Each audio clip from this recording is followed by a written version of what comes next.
I'm back to do another video. This is actually a recommendation from TikTok.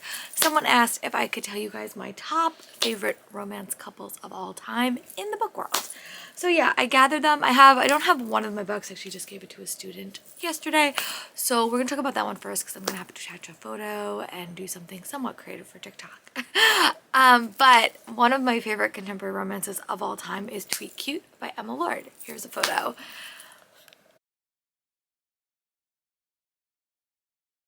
Book has so many elements that I really enjoy. It was one of the first romances I read during the pandemic when I was in lockdown, and I just remember being really captured by it.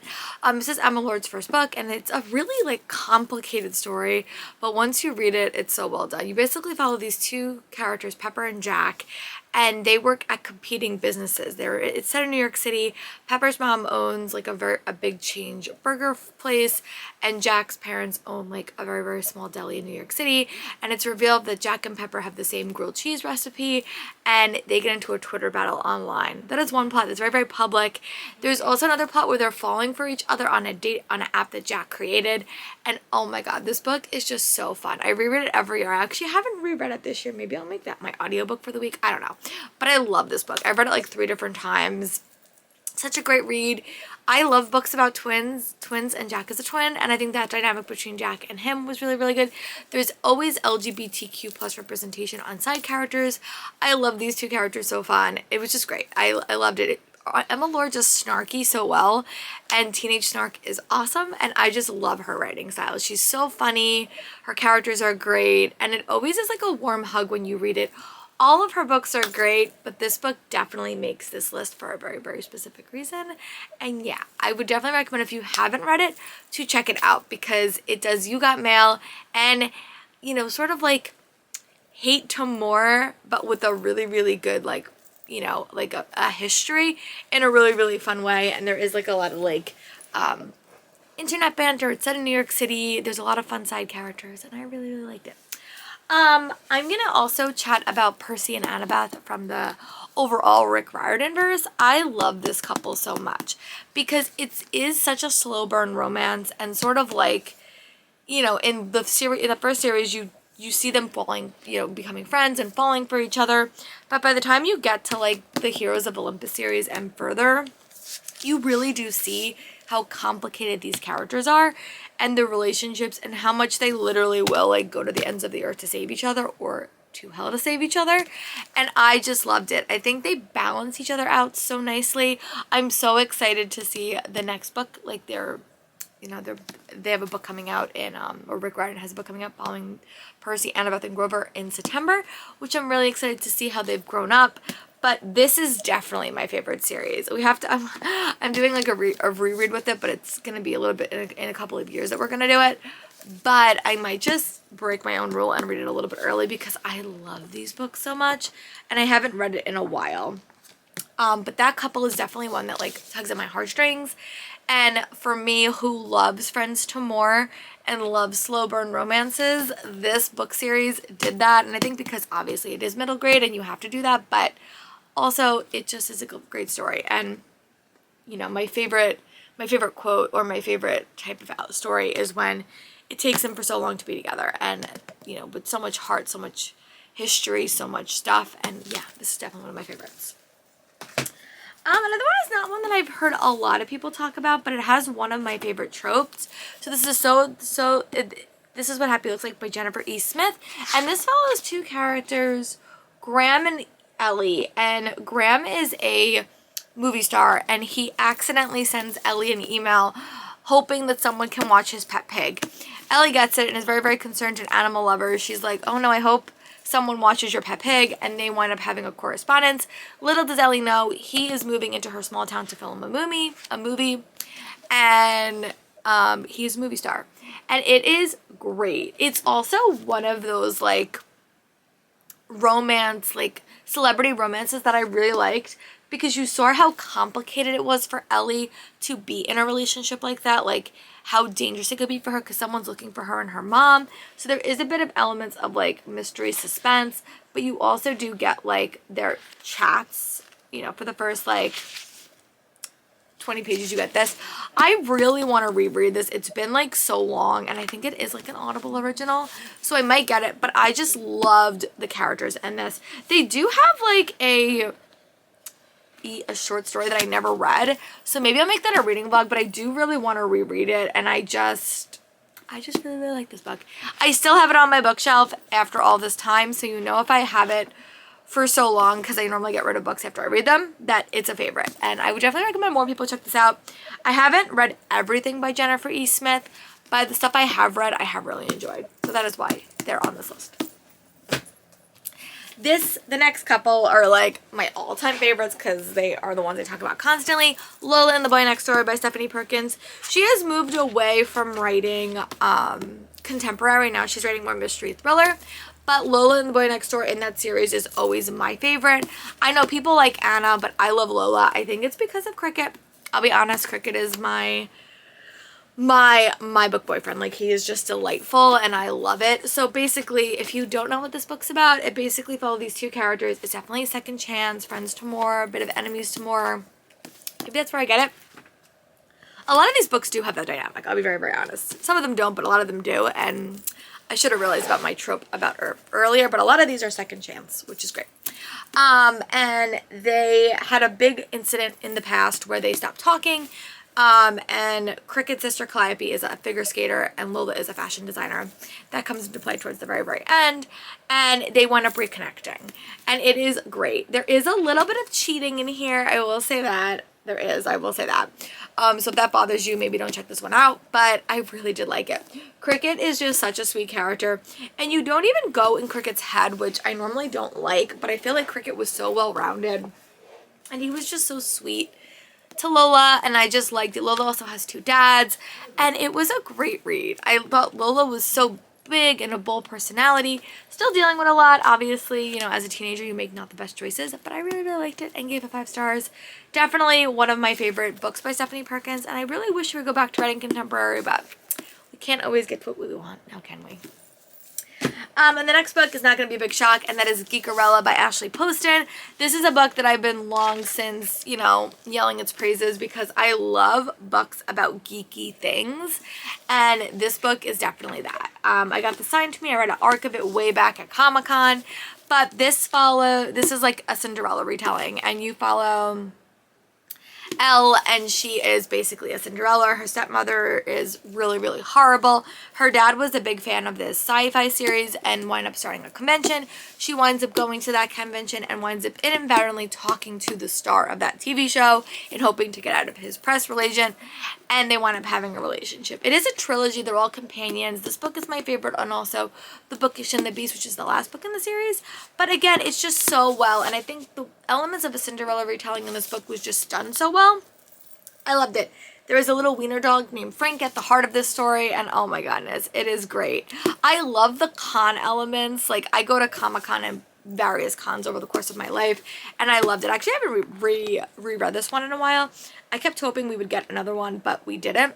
And this is also dual point of view, which is definitely a preference for me.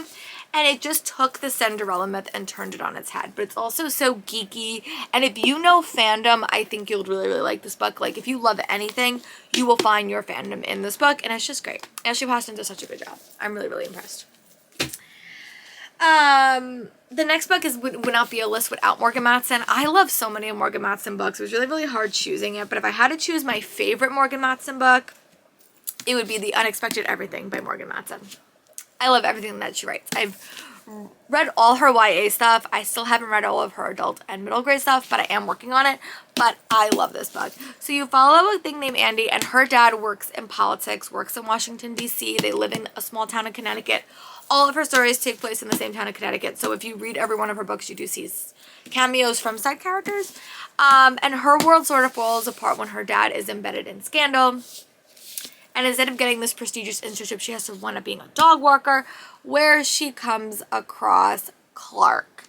And she's walking Clark's dog, and Clark has some secret she's hiding, and Andy is very intrigued, and things go from there, and I love this book. This book has a lot to do with friendship dynamics and found family and stuff like that, and oh my goodness, I was so captivated. They had like a scavenger hunt in here, and it was great. There's a lot of friendship elements to the story that I loved. I also really like Clark and Andy. I think this book also like dived into Andy's relationship with her dad and how complicated that was. I gave it 5 stars. This is definitely my favorite Morgan Matson. Not my only book I love by her. I also love quite other ones, but if I had to pick one, this would make the list. Another author that has recently made their foray into adult books is Erin Hahn, and this is a book that follows Luke and Veda, and they are 2 characters that are heavily involved in the music industry. Veda wants to be like a music journalist, and Luke is living in his rock dad's spotlight, and they wind up having a relationship when they have to try to save something. She has a horrible home life. She has a stepdad that she loves, and that is a really, really heavy, prominent dynamic in here. But yeah, they wind up working together to save something that they both really, really care about. And yeah, I love this book. It was great. Erin Hahn and her adult stuff gets very, very steamy, but this was just a very, very sweet book. It does have to do with the music industry a lot. Like, a lot of music elements were tied in, and I really, really liked it, and I gave it 5 stars. I read all of her YA stuff, but this one is definitely my favorite. The only historical romance to make this list will be Romancing Mr. Bridgerton by Julia Quinn. I read this relatively recently, and I really, really loved it. I think it might be because I just love the TV show so much. I'll be very, very honest. I love the TV show. And Colin and Penelope are my favorite couple. But this book just really was great. It was a second chance romance, and Friends to More, one of the only tropes of that in the series that I just devoured, and I just loved it. I love Friends to More. I think it was great. It was steamy, it was fun, it was a great read, and it had all of my favorite tropes. And also, like, you were building to this romance over the first 3 books in the series from The Duke and I. You sort of saw them subtly. In the TV show, I think it's a bit more obvious because you actually have screen time with them outside of the main couple books. But even if just reading the books, you felt like this couple was going to happen, and I was so happy. Definitely my favorite couple of the whole series. Definitely my favorite book. And again, you can tell I have a trope. I love Friends to More, and I love second chance romances, and that's definitely what this is. So really excited for season 3 of Bridgerton, and I don't care that it's going out of order because this is my favorite couple by sure. The next 3 I would say are probably my tops, like, of all time. That is Cress by Marissa Meyer. Oh my goodness, I love this book so much. I really want to reread this book. A lot of these are books that I should probably be rereading because I love them so much. I was gonna do a whole month where I reread a lot of my favorite romances. Maybe I'll do it in the summer. We'll see. I have a lot of these on audio, actually. Actually, most of them are on audio. Maybe that will be a project. Let me know if you want to see it.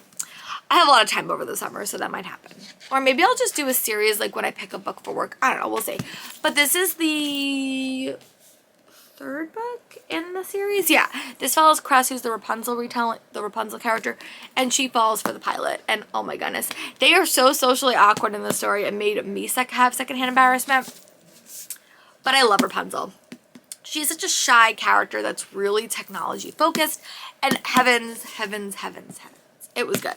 It was great. I just loved it, and it also pushed the story forward. Like, sometimes when you read a series like this that like has a very, very big plot like this does, the romance gets lost in it. That was not happened, but they are snarky. The next book I'm going to talk about is also super snarky as well, but that's going to come in a second. But again, really, really fun, really great.